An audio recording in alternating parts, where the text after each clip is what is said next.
ہندوستان میں اگر شاہ ولی اللہ کا ذکر کریں، آپ ملا معین سندھی کا ذکر کریں، تو آپ کو بعد کے ادوار میں سنت کی جو خدمت ہوئی،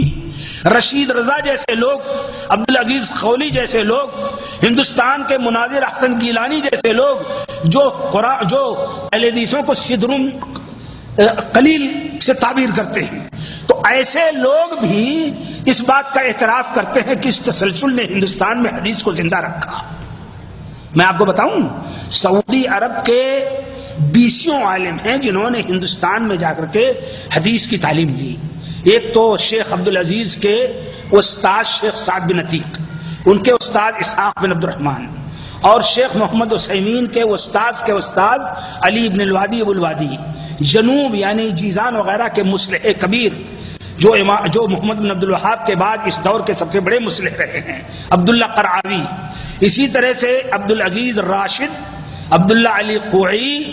علی مدہش، عبداللہ قصیر، یہ سب لوگ گئے اور حضرت میاں نذیر حسین محدث دہلوی رحمۃ اللہ علیہ سے اور شیخ حسین انصاری سے ان لوگوں نے درس حاصل کیا، وہیں سے یہاں حدیث کی تعلیم پہنچی۔ تو جب 1918 میں رشید رضا کے پاس عبدالعزیز راشد وغیرہ گئے کہ ہم لوگ حدیث پڑھنے کے لیے آئے ہیں، تو کہا حدیث کہیں نہیں ہے سوائے ہندوستان کے، ہندوستان میں جاؤ۔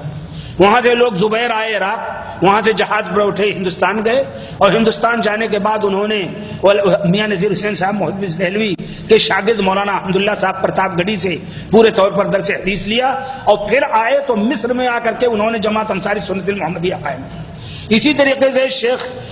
سعد بن عتیق جو یہاں کے بہت بڑے قاضی تھے، انہوں نے مکے میں بھی بیٹھ کر کے درس دیا اور جگہوں پر بھی، اور یہ تاریخ پھیلی۔ تو ہندوستان میں جو حدیث کی نصرت اور حدیث کی نشر و اشاعت اور اس تسلسل کے قائم رکھنے کا فریضہ انجام دیا گیا ہے، اس میں سیاسی لوگوں میں تو محمد تغلق، شہاب الدین غوری، محمود غزنوی کے ایک وزیر تھے، قفال مروزی محدث، ان کے استاد، ان لوگوں نے، اور اسی طریقے سے اکبر شاہ استھانہ کے نواب، اور اسی طرح سے بھوپال کے نواب اور عالم اور مجتہد نواب صدیق حسن خان، اور حیدرآباد کے نواب وحید الزماں، اور اسی طریقے سے اور لوگ ہیں، میں اس تعداد میں اگر جمع تو رات بیتے گی، لیکن تسلسل کے ساتھ جو حدیث کا یہ تسلسل، سنت کا تسلسل، سنت کا اور حدیث کا اور توحید کا اور قرآن کا دفاع سب سے زیادہ اجتماعی طور پر جن لوگوں کے ذریعے ہوا، وہ 2 شخصیتیں تھیں ہندوستان میں۔ ایک تو شیخ نذیر حسین محدث دہلوی،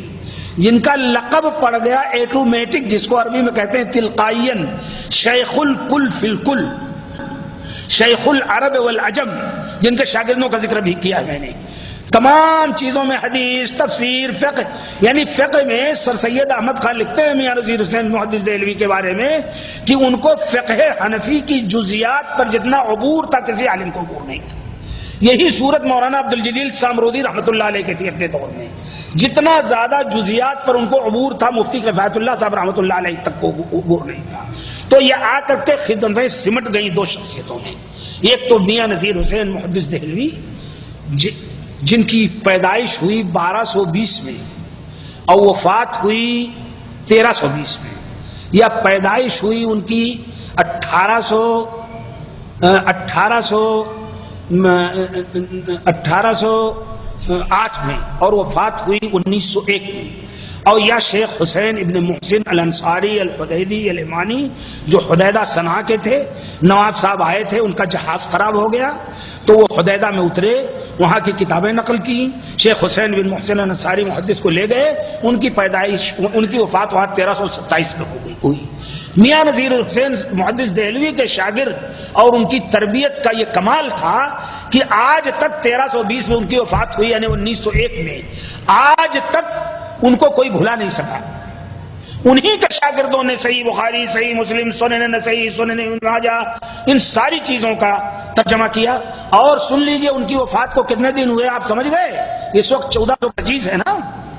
1320 میں وفات ہوئی تو 105 سال تو انہی کو ہو گئے،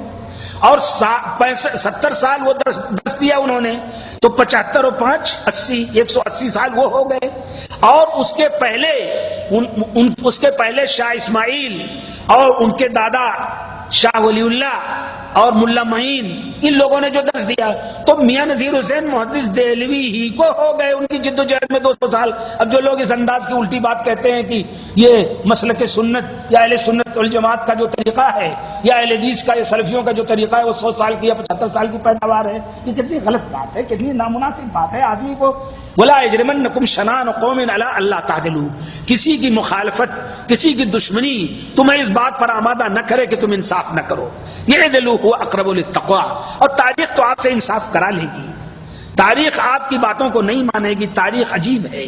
یہ اتنی ظالم چیز ہے اور اتنی منصف چیز ہے کہ رفتہ رفتہ پورے طور پر سب آ جائے گی اور سب کو اقرار کرنا پڑے گا۔ تو میاں نذیر حسین محدث دہلوی رحمۃ اللہ علیہ کے بعد ان کے شاگردوں میں ایک تھے علامہ ابو محمد ابراہیم آروی،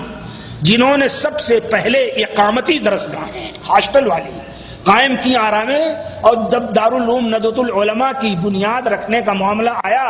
تو انشاءاللہ خان انشاء جو اس دور کے بڑے ادیب تھے انہوں نے کھل کر کہا کہ دارالعلوم ندوۃ العلماء کی کوئی ضرورت نہیں، علامہ محمد ابراہیم آروی کا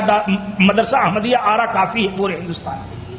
اسی طریقے سے قاضی سلیمان منصور پوری رحمۃ اللہ علیہ جب علامہ شبلی نعمانی نے سیرت النبی لکھنا چاہا تو علماء نے کھڑے ہو کر کے کہا کہ علامہ شبلی نعمانی آپ کو کوئی ضرورت نہیں ہے سیرت رسول لکھنے کی۔ سیرت رسول قاضی سلیمان منصور پوری نے لکھی، 1930 میں وفات ہوئی۔